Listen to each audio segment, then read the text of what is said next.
This video is going to be your third assignment, and in this video we are going to use menu reset event slim class to create a two-way signaling in the producer and consumer scenario.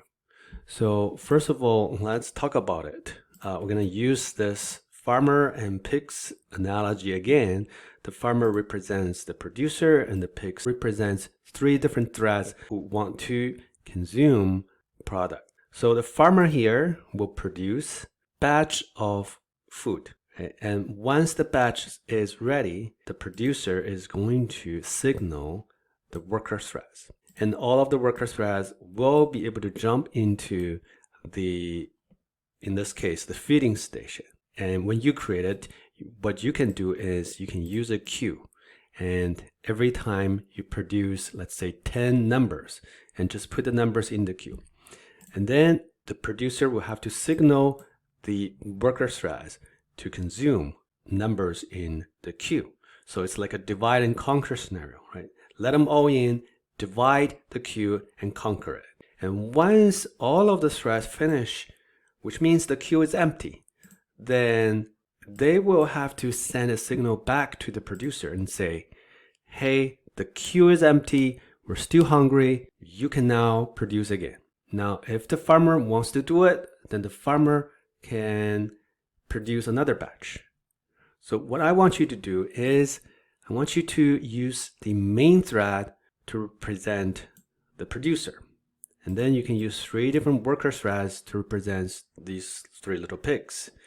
And then you create a queue every time when the user press maybe letter P, for example, then it's going to start producing 10 different numbers or whatever, maybe 20 different numbers, maybe 100 numbers. Doesn't matter how many numbers. You put it in the queue and then you send a signal using the menu reset event to the pigs.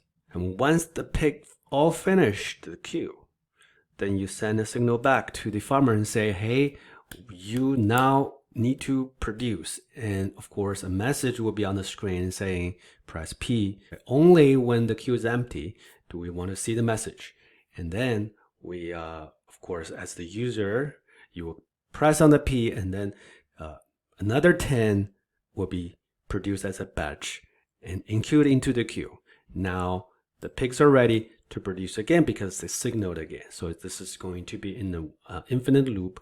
So you can produce and produce, go on and on, just like life. That's the requirement of this assignment. Again, the queue is going to be a regular queue. Don't worry about whether it's safe or not. If you want, you can use a lock to protect the queue. But for now, you can assume that the queue is thread safe. Just do whatever you want with it. You don't have to protect it as a critical section. We're going to talk about concurrent queue in the future. So don't worry about the thread safety about the queue. I'm going to briefly talk about thread safety about the queue again in the next video. Okay, try to go ahead and work on that yourself, and I will see you in the next video.